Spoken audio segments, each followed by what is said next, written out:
Welcome to the Black on Shelf podcast, a podcast championing Black and brown entrepreneurs on the digital and physical shelves. I'm your host, Tanaj Ferguson. This is Black on Shelf.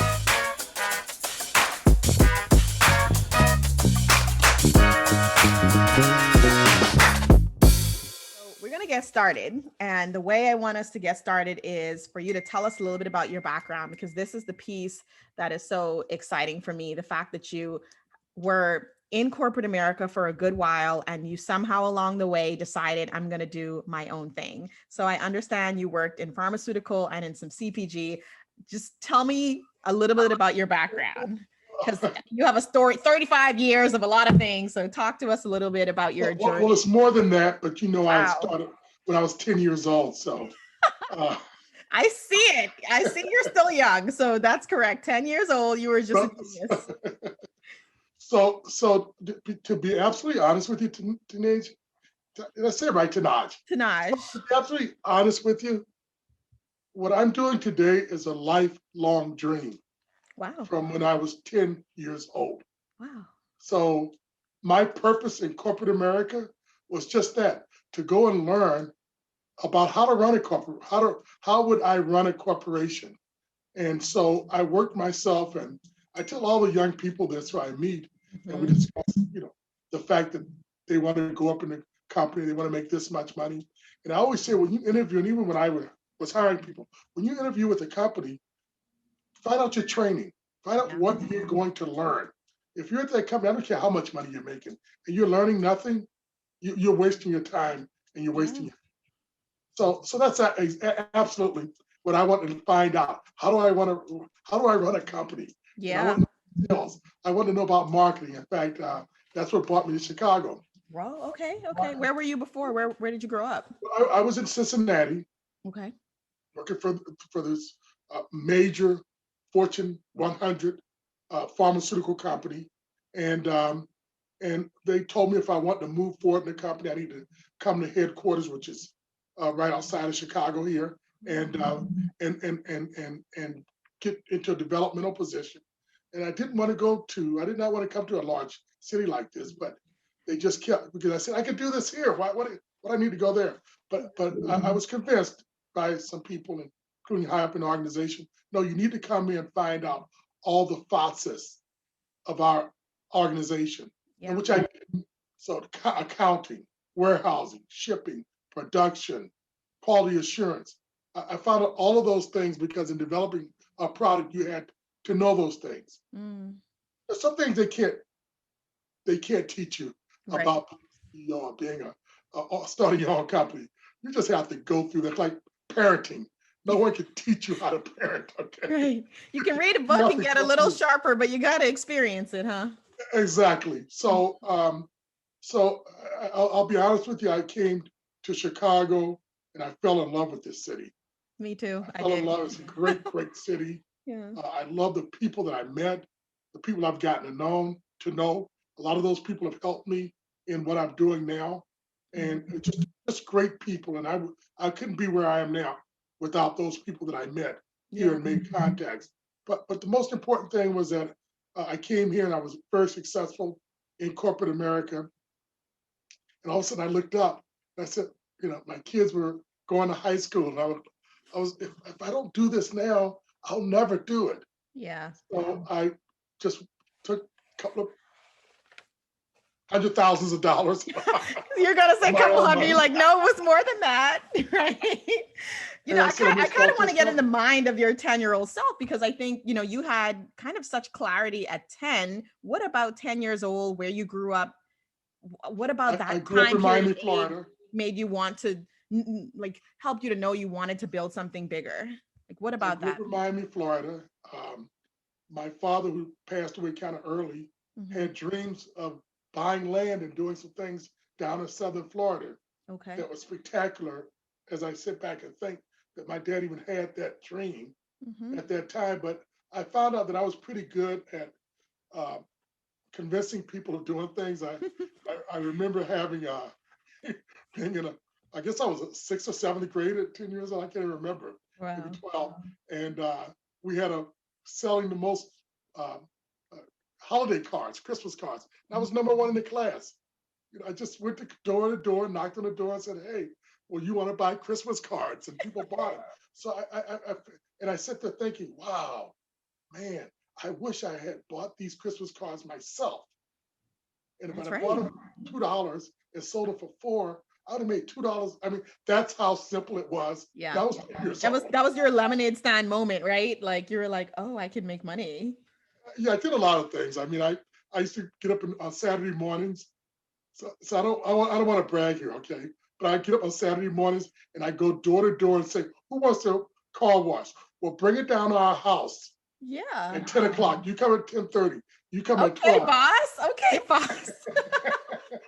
So you're saying this was in your blood from a young age. Yeah. It kind of is. It Yeah. is. It is. And I did a lot of things through high school, even playing sports, but I still was concentrating on that business, learning about business. I worked in a clothing store all the way through high school, one of the popular clothing stores.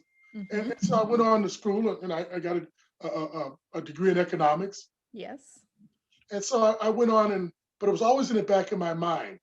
And so one of the things that was important to me, and I didn't even know it at the time, was letting people know what I wanted to do. Yeah. And a lot of friends of mine, a lot of people knew what I wanted to do. In fact, my wife, who at a very young age, we married, Mm-hmm. and she was one of the ones that pushed me because whenever I would not complain to her about work because if I complained to her, she said, "Well, what are you still doing there anyway? I thought you said when we got married, you're going to start your own company and do all this." Well, She she was held you kind of to it. She held you to it.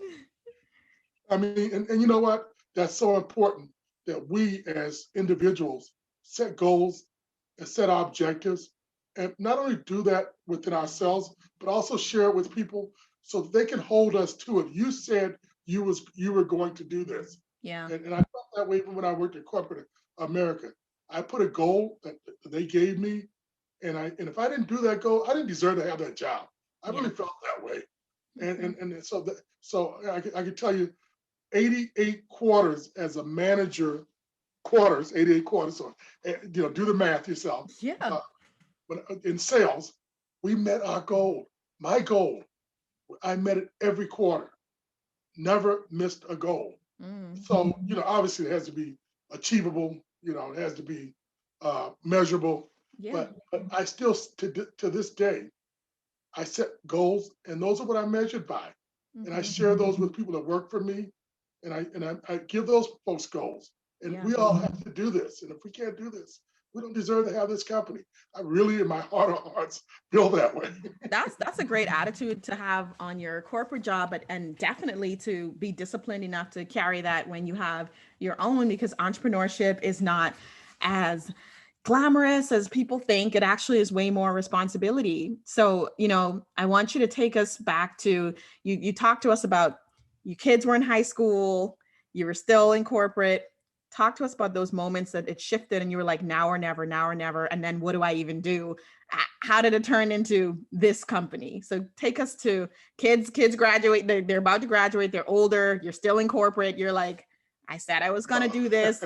Wife is telling you, you said you were going to do this. When are you doing this? What's going on there? She just said that nicely. You said Right. that nicely. So those are great questions, and obviously there's a lot of nuances to those answers. But the key and driving goal there is achieving.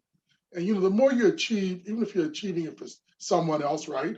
And you're thinking, wow, could I have done this for myself? Yeah. I took Yeah. this brand of product and I took it Mhm. from 10 million to, Mhm. 1980. And I know that sounds ancient to you, but in 1980, when I started with the company, it was a $10 billion category, $10 million category. And when I left the company, it was a $1 billion category. And, somebody gave me a $10,000 corporate chairman of the board award for that. And I'm thinking, what? What? I should be getting $100 million for this. Right. So it made me know that maybe I could do that for myself. Mhm. And along the way, those types of achievements drove me. They really did. And not only that, also, you know, there's a time when you say, listen, I want to take control of my future. I don't want Mhm. someone else controlling what my future is going to be. Right.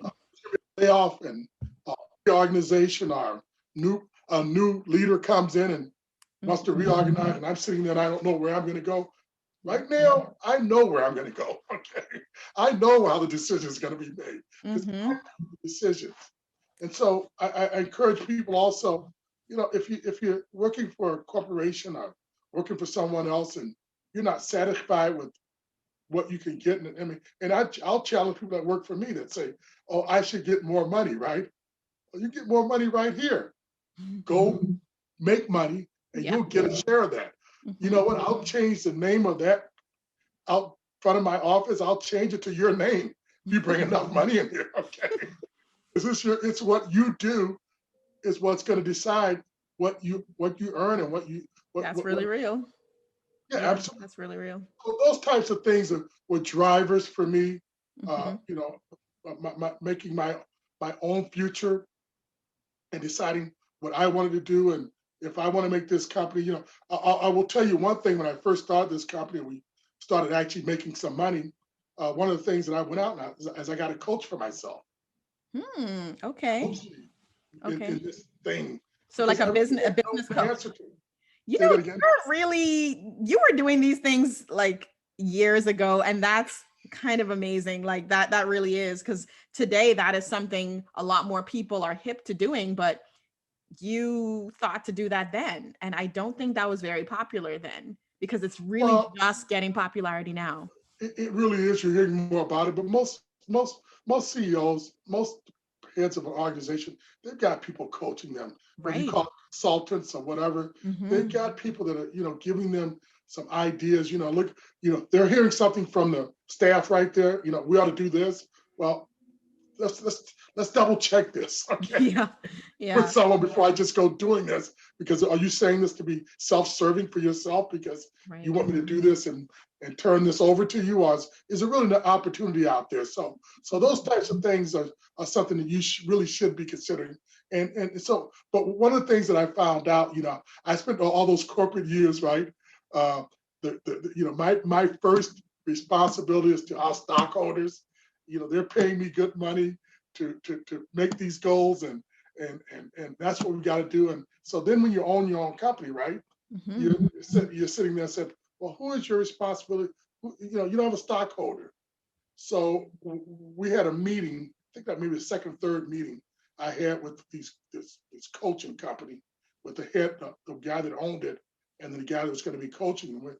And they wanted to meet my staff. They want me to sit down and they want to meet them. And so I Right. went to all the guys, and we were all busy. We're still busy right now. We're busy. Hmm.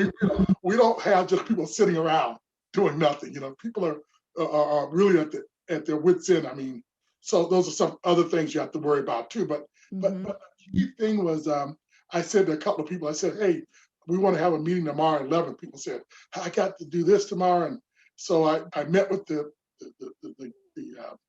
consultants, and I said, well, I don't know if everybody can be here. I said, I can have maybe 4 or 5 people. And the guy looked at me and he said 2 things to me that really just struck me. He says, uh, whose company is this anyway? I said, it's my company. He says, Right. well, you're the one who decides where the schedule gets done. I said, yeah, I guess you're right about that. And the second thing he said is, what is this company here for? Well, I would have told you before, it's here for the stockholders to make sure they get equity out of the money they pay when they buy our stock, that we meet our goals and the stock prices go up. Of course, that was back in the day when stocks going up was a big thing, and it still is, but for corporations was a big thing. And he says, wait a minute. He says, no. He says, this company is here to serve you. Yeah. So whatever your goals are, what you want to do, if I want to make this a nonprofit, if I want to lose $100,000, it's my company. I can do that. Okay. But that was the one thing that really struck me. And I started thinking about people that I know that own their company. So, wow, that's the way they are too. So you have to get a whole new mindset, when you start operating your own company Hmm. versus working for someone else. Yeah. So I'm curious. So you worked in pharmaceutical, so Abbott, Colgate Palmolive. From those experiences, what are some of the biggest lessons you learned while you were there that contributes most to what you do today? I'll be honest with you, it's the people. And you hear that, it sounds like a cliche. It sounds like, you know, just, like an afterthought, but no, it's not. It's the people. It's the dedication they have to the goals that you guys want to achieve, and, and the people that want to do it, and they want to come to work, and they want to be, they're, so one thing that took me a long time to learn, Mm-hmm. I had a boss, he should say this all the time. And when I was in my 20s and 30s, what is he talking about? Mm-hmm. But he would say, you can achieve anything in life that you want to if you're willing to help enough others achieve what they want. Think That part. about that. It Yep. took me a long time to figure it out. I was like, I don't care about those guys. I want to get ahead. But it's true though. Yeah. People have goals, personal goals. They have business goals, but the personal goals are the strongest. And so, what are those goals? Sometimes it's money. Sometimes it's the sense of belonging to something that's successful.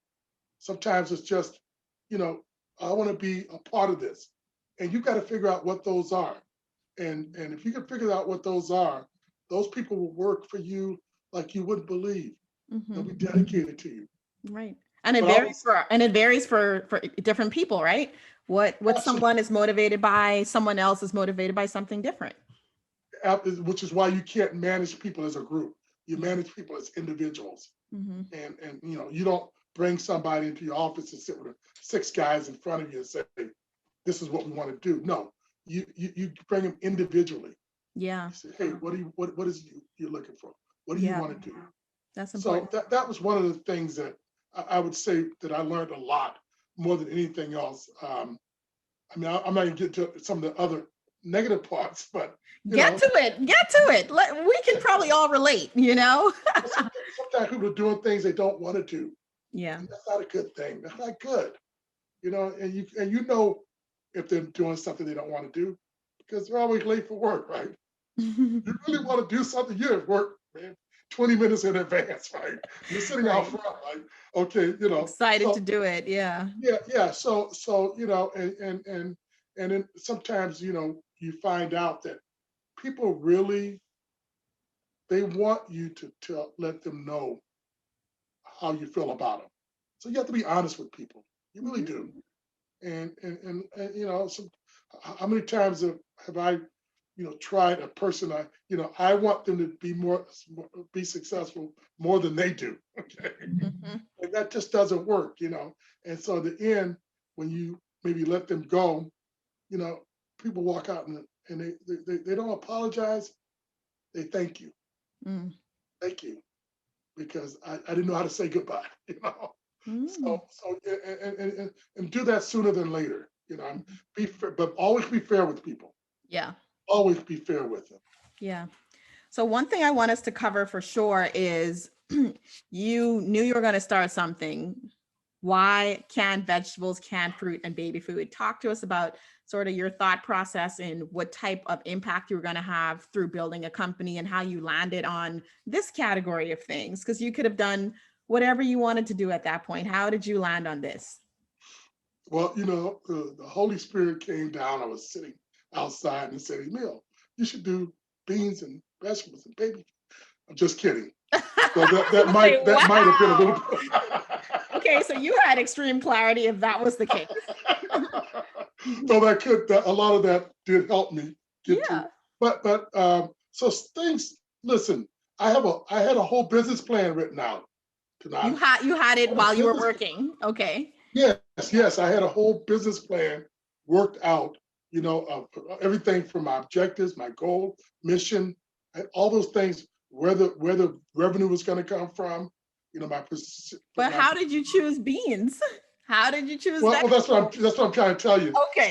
So as I started that, people were telling me, and I went to a class that I attended twice a week for almost a year to putting this together with some real professional help and putting this plan together. Tell And the Black on Shelf but family what this class is. I don't know if it still exists, but I'm curious.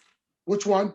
The class that you said you were a part of Yeah, as you so built this. I went to this university called Olivet Nazarene University, Mm, where they at night you can earn an MBA, okay. and so in just 1 year. Oh, One part of that was putting together business plan. So it was for the program that I was in was for entrepreneurs who were trying to get an MBA and they plan to open up a business. So nice. part of the whole process was doing this business plan. Mm-hmm. And one of the things that they kept saying, now just keep in mind, they're telling me this, just keep in mind, your final business that you are doing may not look anything like this. And Right. how true that was. Yeah. Absolutely true. Mm-hmm. So we started out with some products that we as like a wholesaler. So we buy the products and we resell it. And one of the things I was responsible with in the pharmaceutical for a long time was with government's programs. So we did billions selling to the federal government. Mm-hmm. I was in charge of some of those programs, and so particularly in the feeding programs. And so that's the other thing. Your contact. I know we talk about meeting people, you know, and get interpersonal skills and Yeah. contacts. But it's so important to develop those too. So important to develop those as you go along, not just as dependent on the company, but independently for yourself. To develop relationships. I think people call it networking. Yeah. But you should do that. So one of the things that I wanted to do is I went straight to the USDA and I said, listen, if you ever any opportunity, anything that I can provide for you, please let me know. And so my sources one day, oh, you're going to love this story. This is a great story. You're going to love it. Tell me. So around that time, just before that, I'd already thought about it and had been working on it. And President Obama became president. And his wife, as you know, implemented a let's get healthy America. Let's move. Yeah, let's move campaign. Let's move. Exactly. Yes, I Let's remember. move. Mm-hmm. And one of the things that she talked about was, the fact that so many of our children were obese, Yeah. diabetic, juvenile diabetes, heart disease that started from an early age. They don't just start like yesterday, they start from an early age. And a lot of that I knew for myself from the nutritional part of the pharmaceutical business that I was in could be eradicated, or at least, if not eradicated, it could be at least be stopped with good nutrition. And so I knew that from my working with the USDA, I knew that. So they called one day and said, hey, we're going to put in this new fresh fruit, fresh vegetables. We're going to try to, in our feeding programs, particularly the WIC, Women, Infant, and Children program. Yes. They never had it. If you believe it or not. So what year did they get fresh vegetables or? 12 years ago.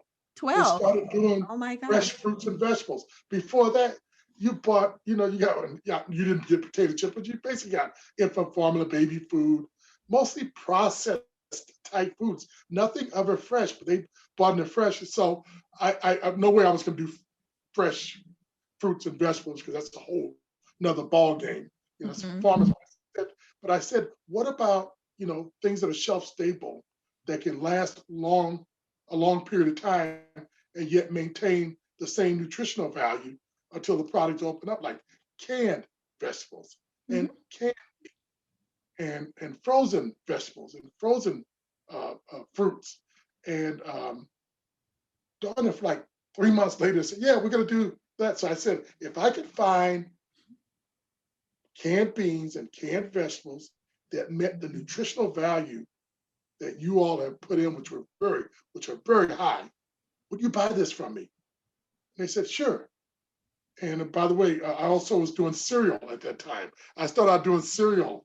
Okay. I did canned fruit. Okay.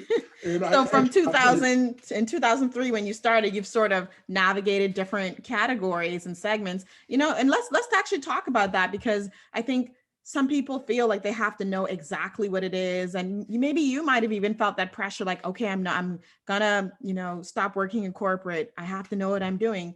But you still had to iterate even within your own company. What was that process? What were some of the iterations of Goode Foods? And was it even called Goode Foods at the beginning? What was happening from 2003 to now from a product segment focus standpoint? So that is such a great question because, and I don't want, I hate to use the term serendipity, Yeah. but things happen sometimes like that. Yeah, You, they you, do.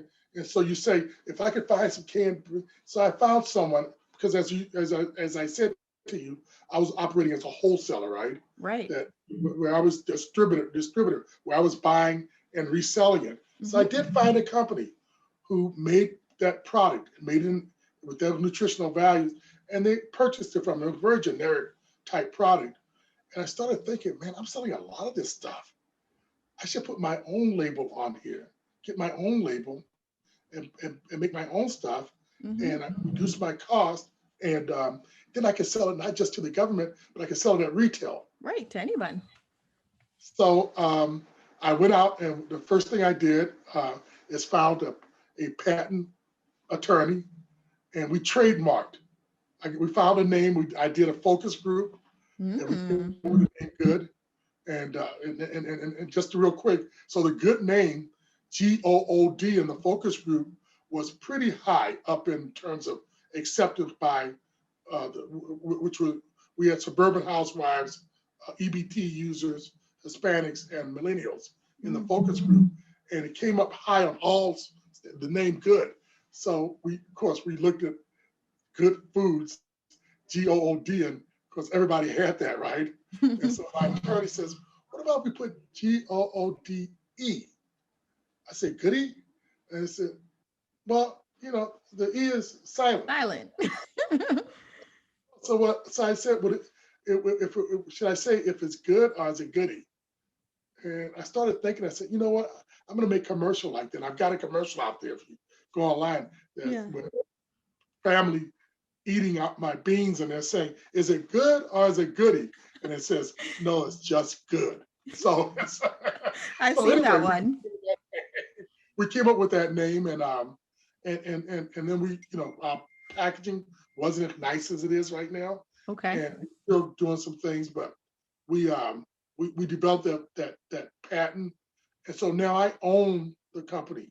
I own the patent. I own that right, So you and trademark the name. trademark the name, Mm-hmm.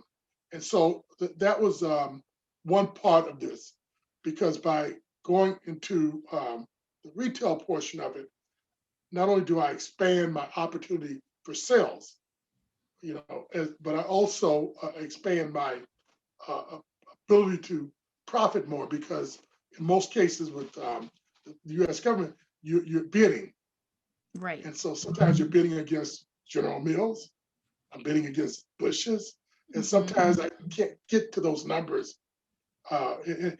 But in other ways, though, believe it or not, sometimes I could beat those guys even more. I Mm-hmm. could, because what I do is, I own my company. I don't have to answer to stockholders Right. and profit margins, okay? And so I could, if I want to, like I was saying to you earlier, if I want to take a loss on it, I can do that. Okay, they can't do that. I will not do that in corporate America. So in some ways, being small and limber, I've been able to move through areas that they couldn't. Yeah. So I So. mean, Mm-hmm. I just told a customer today, we were on the phone, and he was saying that my corn wasn't selling as fast as Green Giant. And I said to him, I said, "No, we're not going to sell it fast right now. But give me 100 years, and I'll sell them." Okay, they've been around 100 Is years. that what you said? Of course, because it didn't make sense. How am I going to sell as much as Green Giant? They didn't start out selling 100 like they did today 100 years ago. So we'll get there. Just stick with me. Let's do this as a partner. Let's do it. Let's be a win-win. Yeah. So it's interesting that So we went on to that. Later on, the baby food came.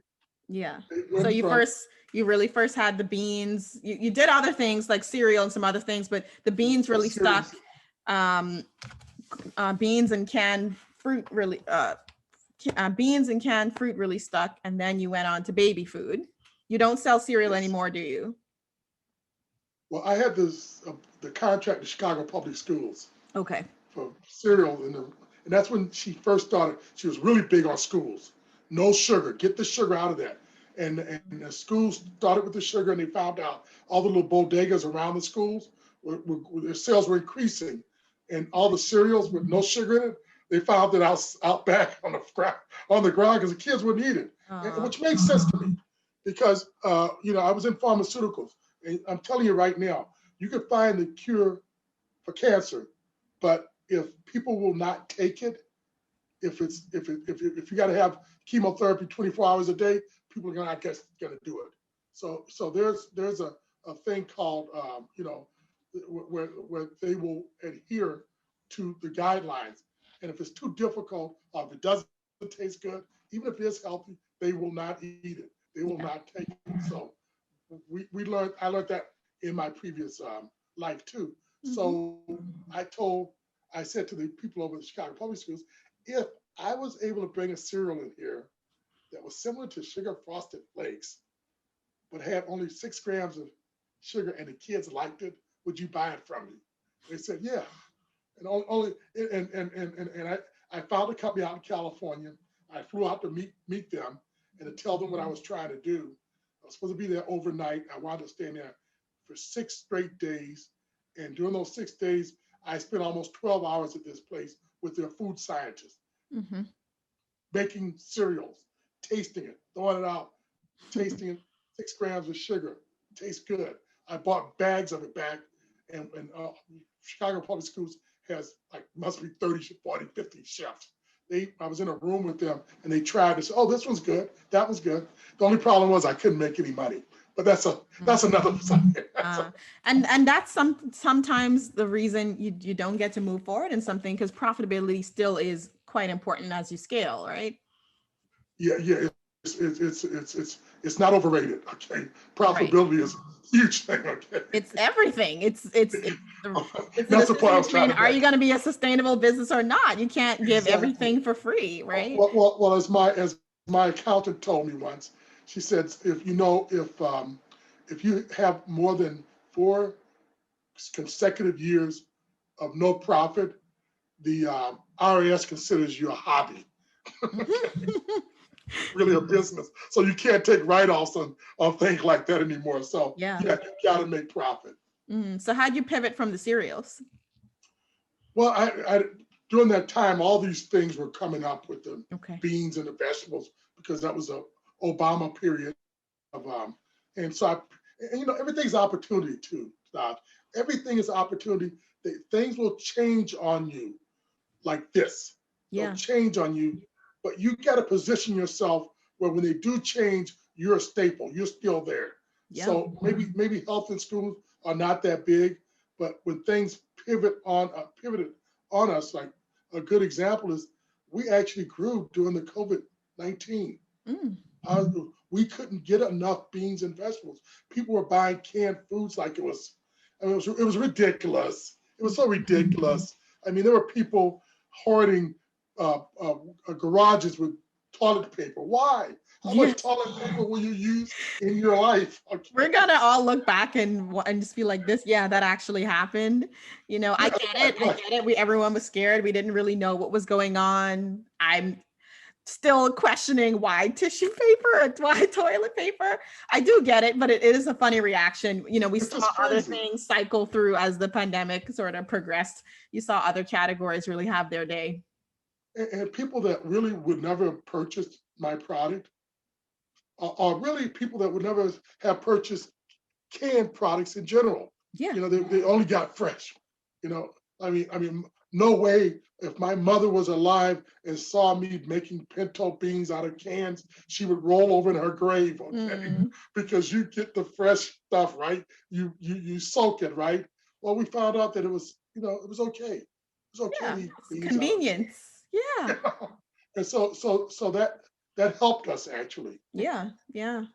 And I say that kind of tongue in cheek because No, I would never. there was pros and cons, and it affected people in different ways. For you as a business owner, the only like one of the only places that was open for a lot of people was the grocery store. There was, Absolutely. yeah, and also it was literally a must to have to stock your homes. It was a time period where we're a year and some out of it, but when it first started, everyone was just like, I don't know how long this is going to happen. Maybe 2 weeks, maybe longer. It was so much uncertainty. Yeah, you were considering products you never did before because you just needed to get certain items in your home. Now, I don't want to end this without telling you a quick story about Yeah. the um, the woke movement Mm-hmm. in regards to African American owned companies. Yeah. I could tell you that about 5 years ago, we redid our cans and we put family owned Okay. and since So this is your 2009. rebranded packaging now. This Yes, is what yes, you did yes. 5 years ago. Okay. Yes, yes. Love it. And we use the focus group again. Note that I'm big on focus groups because I Yeah. don't trust myself. Okay. That's important. You want other people to let you know what their feedback is. Exactly. And so the young lady out of Cincinnati, Ohio that did our focus group and does all our focus groups said to me, she said, Emile, I want to ask one question, if you don't mind. I want to ask a question to our focus group. If you knew this was an African American owned company, because there's nothing here that shows that we're African American Right. owned, Right. what would be your propensity to purchase the product? And so we had the EBT users, mostly who were African Americans. That's code word for African Americans, and they said 100% yes, black owned, I'll buy it. Millennials, 100% yes. And I was really shocked by the suburban housewives. 50% of them said, yeah, I'll buy it. I said, oh, they can't be serious. They're just saying that, okay?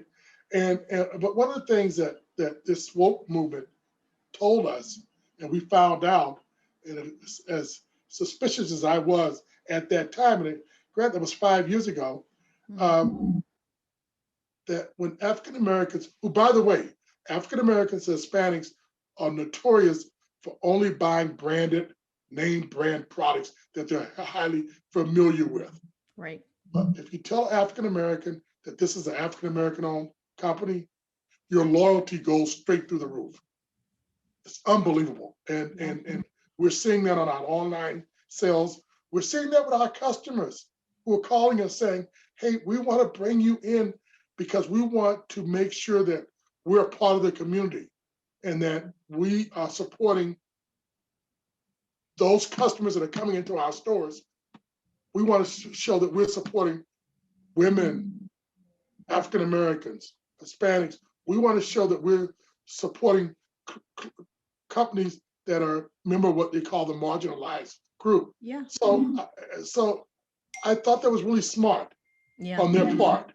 And I only thing that shocks me is that with those guys with all their resources didn't know this way before I found out. Because I never used that as a selling tool. But yeah, unabashedly, I use it as a selling tool now because we've got statistics from Yelp that when during the woke movement, they had a 7,900% increase in folks looking for Black-owned companies. Mm-hmm. So one of the things that I really give you a lot of credit for is the Black shelf. When I saw that, I said, "You're right on trend. You're right on what people are looking for," and I think you've hit a really really good target audience there.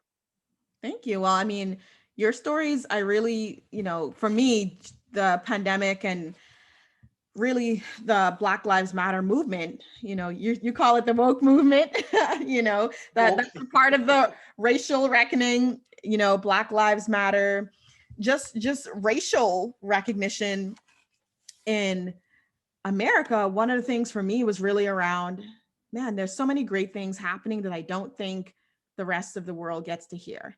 Even African Americans like you and I, we don't always know what are the other great things happening in our own, larger, broader communities, because so much of media really controls a lot of that messaging. And it's really in our hands to seek out each other and to support each other and to make moments like this happen. And so when I thought about what impact I could have and what I could do with my interest, in as a corporate woman, I care about CPG brands, and I know that there's a lot of them out there like yours that exist in pockets. And it's like, how do we find them? And so I have this natural interest in them, and I really wanted to just amplify stories. I found you, I found a lot of people, and I was like, oh my God, there's actually a lot. There's no shortage. There really is just more need for platforms, right? One of the things I also wanted to ask, because, I knew you would be on here, is you're one of the first brands that, first Black-led brands that carries baby food, and I also noticed that you made it WIC approved. Tell me, I know you have a relationship, one of the core things about your business was around USDA, some of that Let's Move movement with President Barack Obama and Michelle Obama, First Lady Michelle Obama. The Let's Move movement really struck you and was an opportunity for you to grow and provide those products that they were looking for the schools.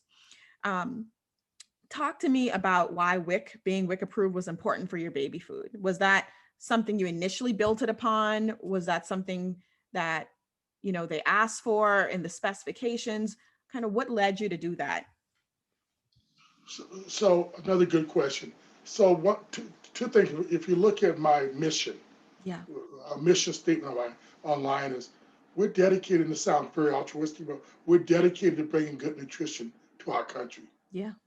I love that Doesn't mission. mean I won't send this stuff to Mexico, but it means that we're dedicated to our country. And when you think about where does the nutrition start? Pardon me. It starts with our infants. Yeah. It starts with our children. I mean, if you understand that from a newborn who's usually about 7 ounces, right? 6 ounces, 7 pounds, 6 pounds, Yep. not like me, 6, 10 7 pounds, pounds. but 10 pounds like I was, my poor mother. Yeah. God bless her. But, no time in your life will you ever double and triple your weight in 1 year, because that baby is developing all the metabolic, physical, their brain, their legs, their arms are being developed then. And that's the most important time for all the nutritional value to get into their system and help develop them. And it's got to be good. It's like putting high octane gas in a Mercedes Benz. It's got to be the best. And so what I know about WIC is that they, it's called WIC for a reason. Women who are pregnant, making sure they're nutritionally not at risk.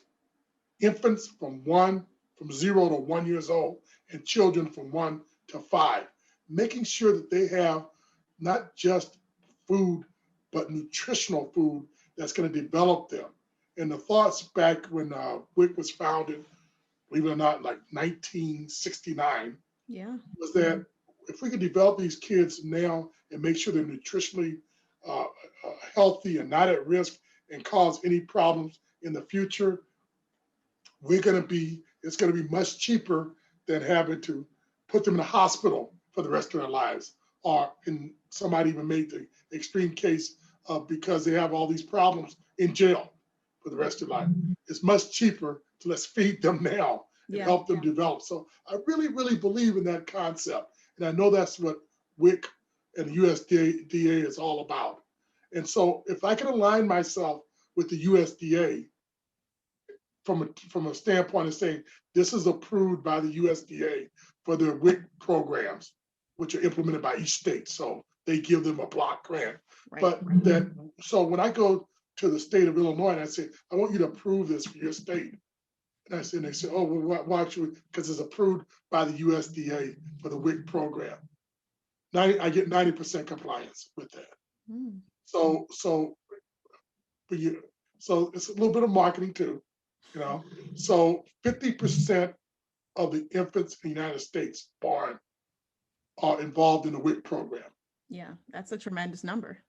So unbelievable number. And Mhm. so in that sense, I have a market there that's already there. For, you can go to the shelf and it says WIC approved, as we have in all the states that we're in. Then we've got a big start there. We've got a big selling point to our retailers. Yeah, I'm curious how has Pick Select, your baby food, been received? Like, has there any time been, I know your research showed for the majority, most time, particularly in the past 5 years, if it has Black owned on there, they perceive it as something they would want to buy. Have you ever experienced with the baby food or with any of the products, the reverse, where people wonder if it's as good a quality because they're not used to Black owned businesses making quality things? Have you, what are your thoughts on that, or what are your experiences on that?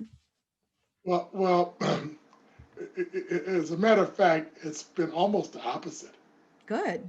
I'm So, and happy the to hear reason that. why, I'm so the happy to Lord, hear that. the Lord has blessed us, in His own way, in His own time. Well, the reason why is because I don't know if you know, just recently. So first of all, we're USDA approved for the WIC program. Yes. But Yes. secondly, there was the U.S. Congress just put out a report on toxins Mm-hmm. in baby foods, Yes. Yeah. and they named all the companies that Heavy they found metals. these high Right. toxic toxins in, and Gerber. I don't want to badmouth my company, but let me just say, top brands, our name never appeared. That's been a very positive. That's excellent. And so things happen in their own ways, and I can see where someone would say, "Oh, that's African American owned product, so it must be inferior." But you know what? Nobody ever said that about Ebony magazine, did they? When John Johnson, when he borrowed, had his mother-in-law hawk her living room furniture so he could start he did his first printing from the money he earned from that. And I talked to, he was kind of a mentor to me. I sought him out when I Yeah. moved to Chicago, and I got a lot of wisdom from that man, a lot of wisdom. Uh, you seek perfection, you seek excellence, and if you do that, people will understand it. The founder of BET television, I don't know him, but uh, he, I don't think anybody would say BET is an inferior television station, No. particularly Viacom, who bought them, right, for Right. billions of dollars and made him a billionaire, right?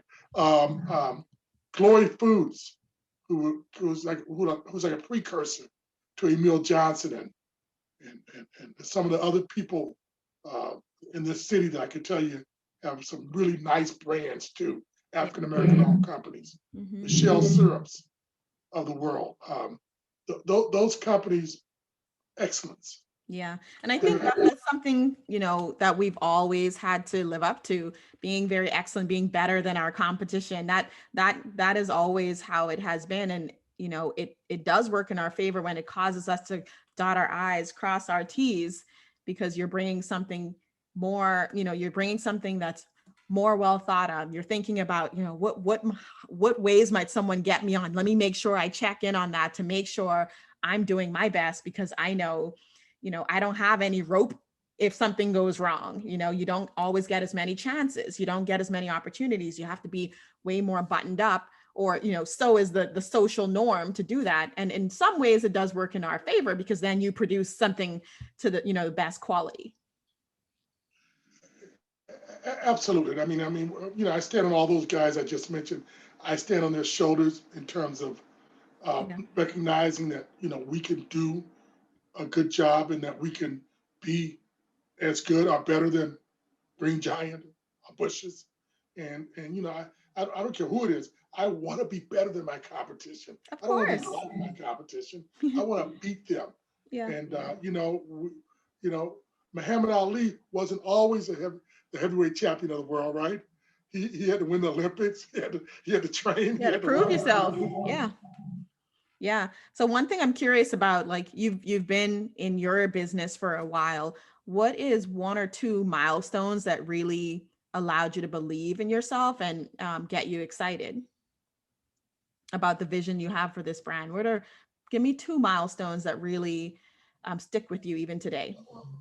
The first milestone is when we first got into retail. That was here in Chicago.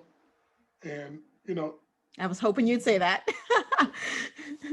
That's always a big moment, right? And for anyone, like getting on a shelf and seeing yourself out there. Yeah. It was huge because it was Jewel Food Stores here in Chicago division. Yeah. Jewel Osco. The Keystone division of Albertsons, Yes. which is arguably the second or third largest retailer in the nation. Yeah. And, the fact that the president of the company said, I want this product in. And I knew him for a long time. I knew that person, and I told him what I was doing. And he says, I support you in whatever you want to do. And he brought me in, and we were kind of ready for prime time, but we changed up our labels a little bit more, and we eventually got to where we are now. That was really a milestone for us. Yeah. The second when did that happen for Goode Foods? That would have been in like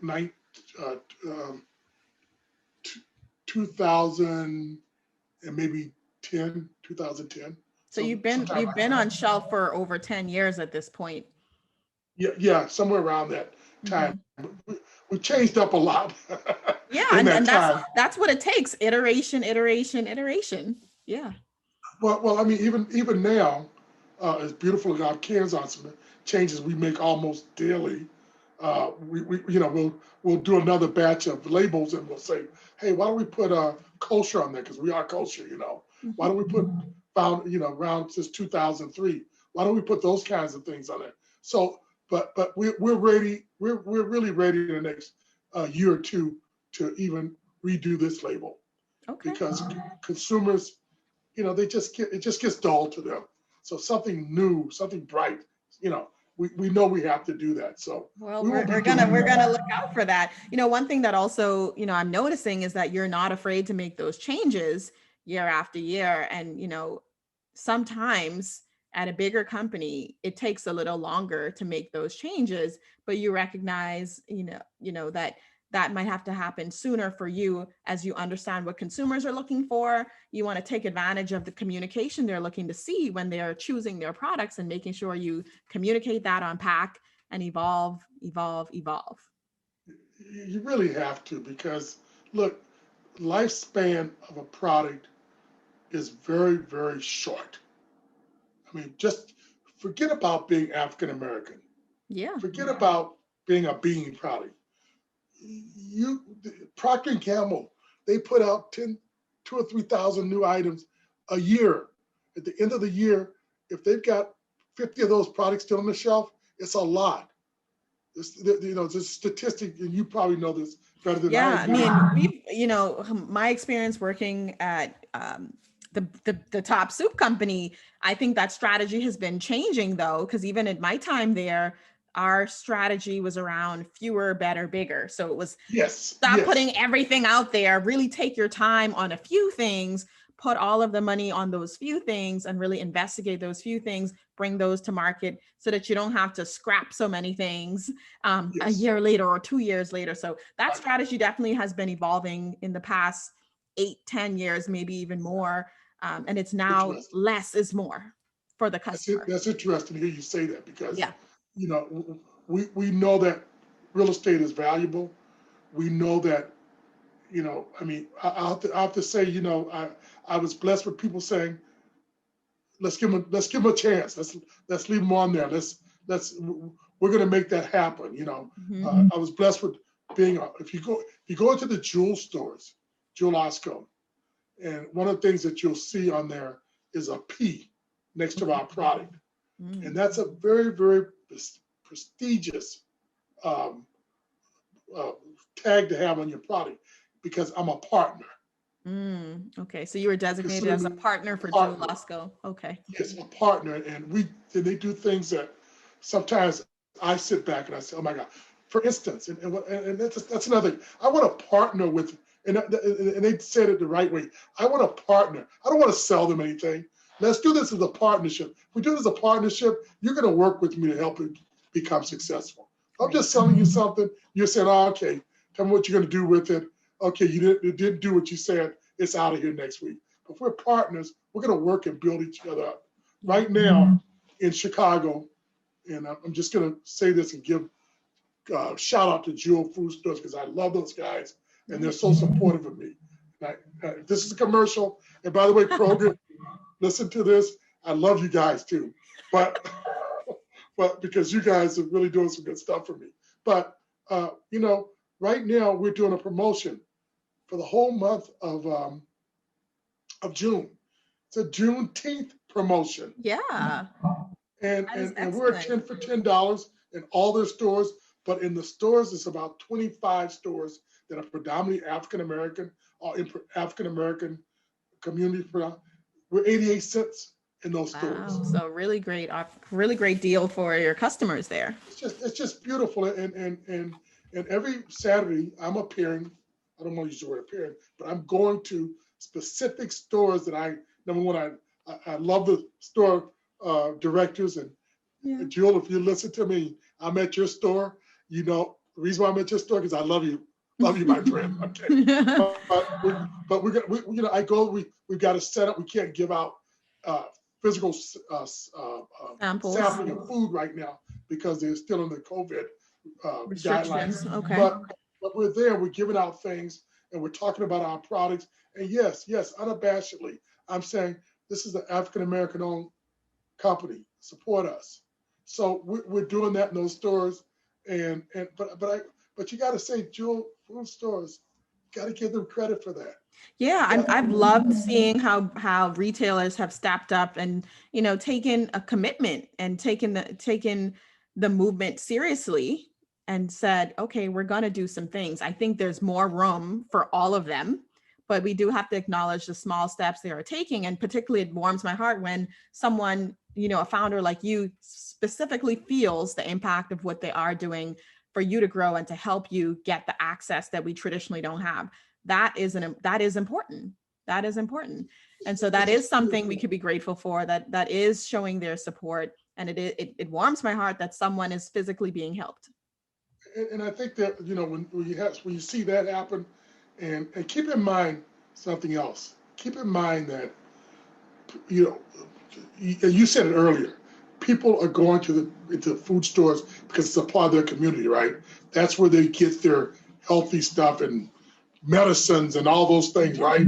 And people that are, the lower your income is, the more likely you're going to shop in a food store because you're not going out to restaurants every night like the high-end people are doing, right? So you spend more money in there. And the retailers recognize that. They recognize that there's a disproportionate amount of income coming from the African-American and the lower income community than there is from the whole community as a whole. Right. So, excuse me. So there's where the partnership coming in. Mm-hmm. You're doing something for me, but I'm also doing something for you. Okay? Yes. So that was your first milestone that you just talk us through, getting in retail and growing that partnership. What was your second milestone for your business? I'll be honest with you. My second milestone was when Andrew, my son, came to work for me for us. He really resisted. He even started his own company for a while. And he really resisted. He wanted to do something on his own, but he came and he grew and he helped grow this company. He really did because, we're not setting the world on fire. We weren't setting the world, but we were doing well. Yeah. And he's got the energy and the he brought the fresh perspective. Vision. Say it again. He brought the fresh perspective to the company.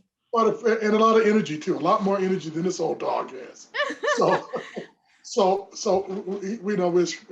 We're expanding in July to 2,300 stores throughout the United States. Through which retailers? A number of different retailers? It's Kroger. Kroger. So will you be nationwide at that point? We won't be. There's some divisions out in the West Coast we will not be in, Mm, but right now we'll be there.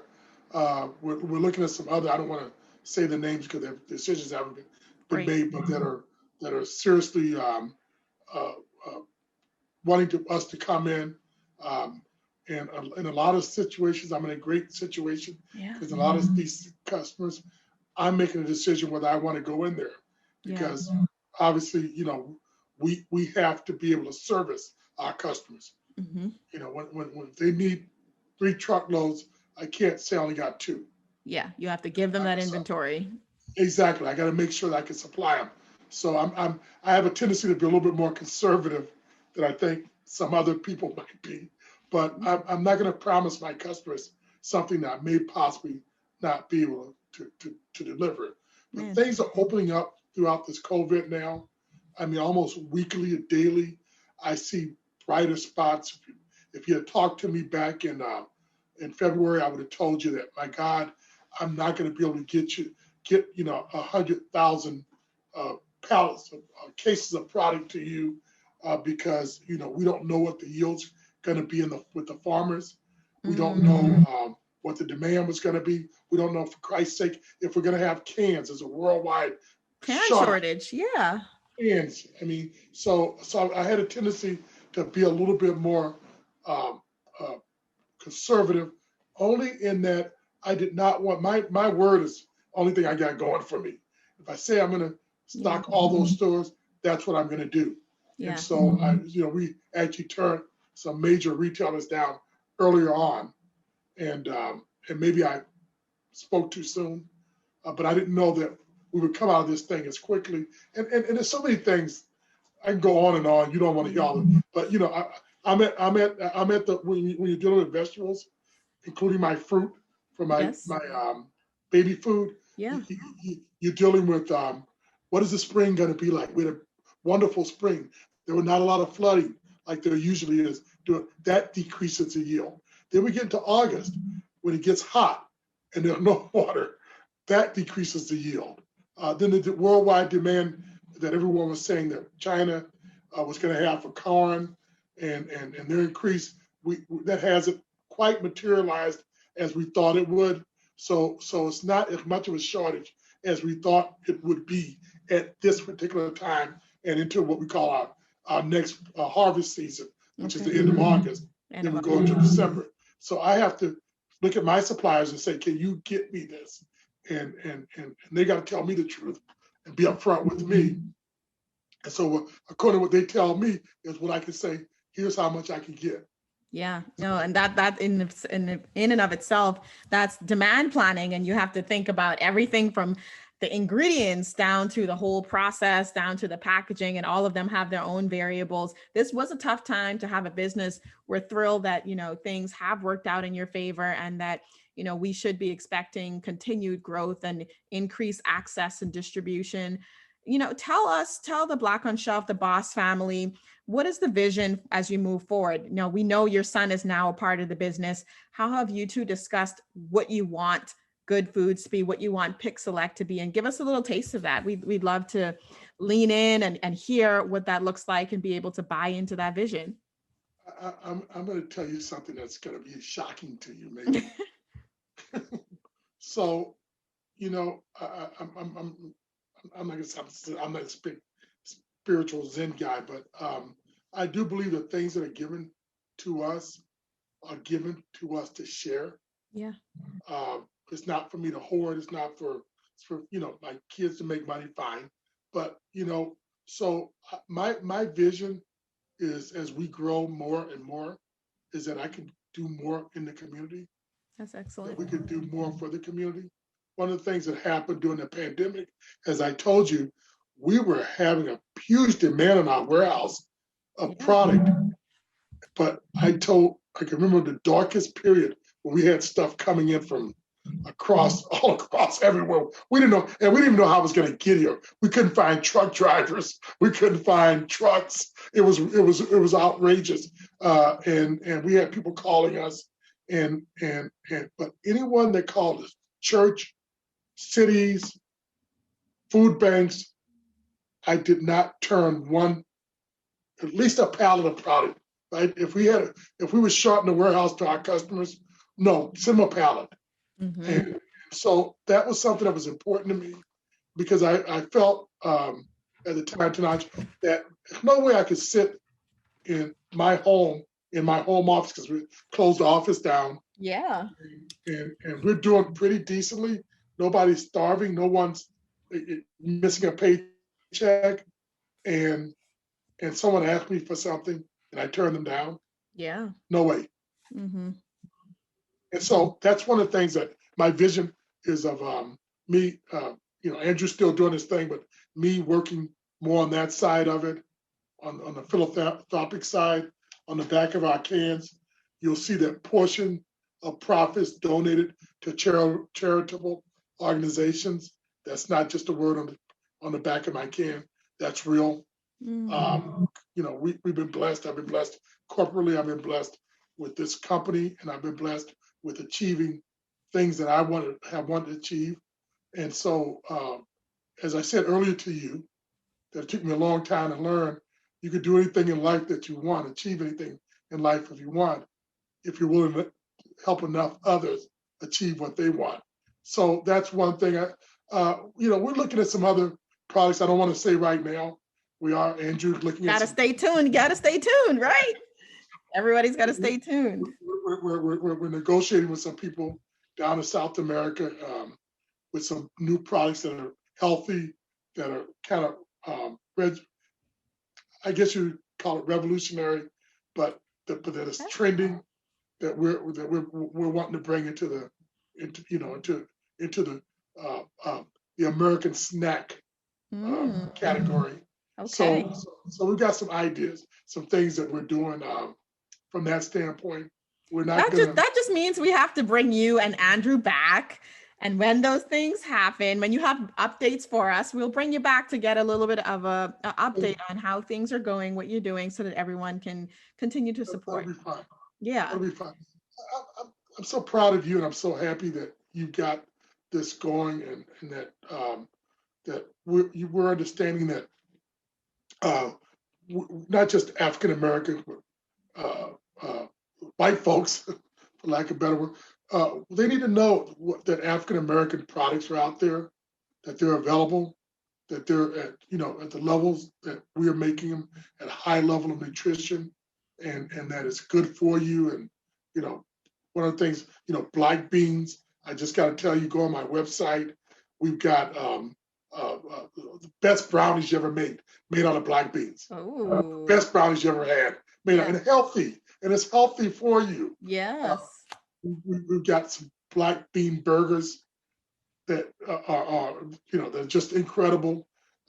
We're doing a lot of things to bring home the whole notion of nutrition, and that it doesn't have to taste bad to be nutritional. It can taste good. Of course.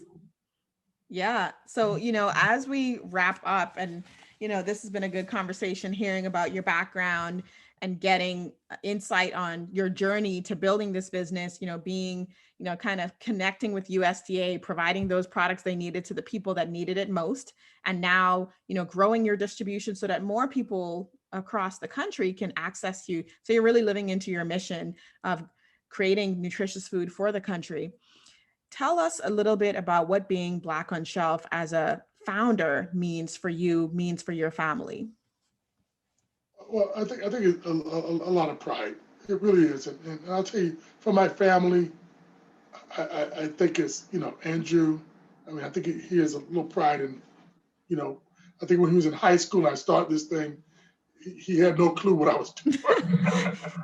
and one of the reasons, by the way, one of the other reasons why I took that time, he was in high school and he's a pretty good athlete, and and I said I did not want to miss one of his games. Mm-hmm.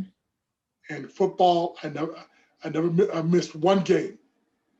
Basketball, in his 3 years of varsity, I missed one game. Only person that missed less games than I did was a good friend of mine who's a CEO of a Fortune 100 company here in Chicago, who Andrew happened to be on the same team with his son, but it gives you an idea who doesn't miss their kids. But yeah, when I worked at my former company, people would brag about the fact that they weren't home for the birth of their kids. They were out on the road working for this company. And they would brag about it as if it was something to be proud of. And I thought it was distasteful when I heard someone say that. This company will be here. The kids are going to be with you forever. And so that was one of the reasons why. So Andrew would see me around before. He says I was always on a plane going somewhere. Now he sees me every day. So that was one of the things that was really good for me. And the reason why at that point I said, no, this is the time to do this. So I think hopefully I answered your question. Yeah, I mean, I'm hearing that it's a lot of pride. It's, even a legacy that you're building, having your son now a part of the company that you built, and, your community recognizing how significant that is. And I would agree, whenever I find a company, I'm excited. He's challenged because, it's tough for second generation. So he's challenged, and that's another challenge. And it's not just African-American companies. All companies with second generations coming in, it's very difficult, sell out, sell. Why do I need this? I get some money, it's a lot of issues there. But the other thing that other pride that I like about being the founder is there's nothing like this Saturday when I go to the store celebrating Juneteenth, and, some elderly, 80-year-old African-American woman comes up to me and says, son, is this really your store, your company? Did you really start this company? I said, yes, ma'am, I did. And as I'm sitting there, they're just so proud, and they're putting more and more cans into their basket because, that really fills me. I mean, I think about that. That really fills me with a lot of pride, a lot of self-fulfillment, and hopefully that when other young African-American men and women like yourself, see this, that it gives them like I was with John Johnson. Yeah. You could do it. And I would say, how did you do that? What some of the questions you asked me, what was your biggest pride? You know what John Johnson told me his biggest pride was? What did he say? That he could make payroll and never miss the payroll. Yes, and that is a big deal, He said there's nothing bigger than that. When you have other people's life in your hands as well, when you control their income, yeah. When they bought a house because they work for you, put kids through college, they save money through the 401k because they work for you. Those are things that give me a lot of pride. Absolutely. In building something and having people that are dedicated to our company. So those are some things that may surprise you a little bit, but no, I get all of them. And one thing I do want you to leave with the Black on Shelf community, we have some folks a part of this community that are, like you were before you started, contemplating what impact can I have? I need to learn, maybe gather some skills. I'm interested in starting something. What word of advice would you give to someone, at a pivotal point, wondering where do they go next? What is that first step? How do they, decide when is the right time? What should they do? What's some words of advice you might give to someone kind of navigating that period?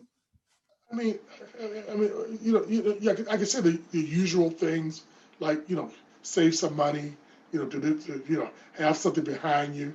I won't advise them. The first thing to do is talk to their significant other.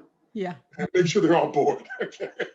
That's huge right there. Okay. Mm-hmm. So I would say that because, a house divided can't stand. So you need to have that people that believe in you. Stay away from people that don't believe in you. I mean, literally get away from them. Get away. I believe what you get away from them. You don't need that in your life. But the main thing is go do it. Don't worry about how much. You got a good idea. And by the way, don't worry about failure. You are going to fail. You Tell think them. you're going to fail? If you don't fail, you're doing something illegal, okay? You are going to fail. but don't worry about that. If you believe in what you're doing and you think that you're making a difference, keep doing it. And you'll find if it's meant for you, it's going to come to you. Yeah. Don't give up. I mean, I mean, I really, especially young people, you know, as you get older, you're a lot less risk averse. yes, adverse. But if you're young, you can always dust yourself off and don't be embarrassed, you know, because like I said, people say, "Oh, you said you were going to do this and you didn't do it," you know, and you're going to find those people. Stay away from them. Those are the people you won't even talk to. You don't want them around you. Yeah. You want people around you that, hey, yeah, you did that. Okay, you failed on that. Go do something else. What's next? Right. What did you learn? You want people to ask you those questions. Yeah. Look, I work, like I said, I work for a major pharmaceutical company, okay? And we had a lot of failures, lots of failures. I don't remember them. I only remember the one that we went from 10 million to 1 billion. And by the way, they don't talk about it, right? You're not going to see in that annual report, we lost this much money on some product we thought we were going to do well on. No, you talk about the positive stuff that you go forward on. So that's what I would encourage people, really would. Okay. Well, we are excited to have gotten a chance to talk with you. You know, this is a great brand that you've started and a great cause, a great mission. Love that you are feeding the community better for you foods and, you know, really growing your accessibility and distribution. We will continue to follow you. Let the people know how they can continue to follow the success and support the brand. Yeah, I would tell you to go to www.goode, Goode Foods with the plural.com. You'll find all of our products on that site. You'll also find the Pick Select Fresh Baby Food. That's what it's called. Yes. And that would be if you're looking for baby food in particular, go to www.pick select fresh.com, and you'll find all of our. You can buy online, but you can also support us by going to your local retailer. If it's not in there, ask them why. Right. You know, tell them that this is like the best thing since sliced bread. You know, you saw the CEO on a Black Shelf, and you know that you want to support that brand, and you guys aren't supporting that brand. We're not coming back into your store. Yeah. Tell them put the brands that you love on shelf. You know, we as consumers and we as customers have a lot of power. They want to carry what you're going to buy. So you totally can ask your retailer to carry brands that you love. Well, you know how strong that is. So, yes. You know, I mean, of all things, that's the most important thing if anyone could do. And tell, and if you like our product, tell everybody. If you don't, tell me. Yes. Tell me directly. I hear that. Yes, exactly. Let me tell you, we get when an issue, and we want to know that. We sell online at Walmart, and we've heard some things there. And as soon as we heard it, we called Walmart and said, "Hey, hold everything up. There's an issue." You know, so we're quite serious about any complaints. Awesome. It's been a pleasure talking with you. I look forward to keeping up with your success and continuing to see more of your products on shelf across the country. We will definitely be listening as you grow. Thank you again for your time, and we will stay in touch. Thank you very much. I really appreciate what you're doing. Thank you. You too. Bye-bye.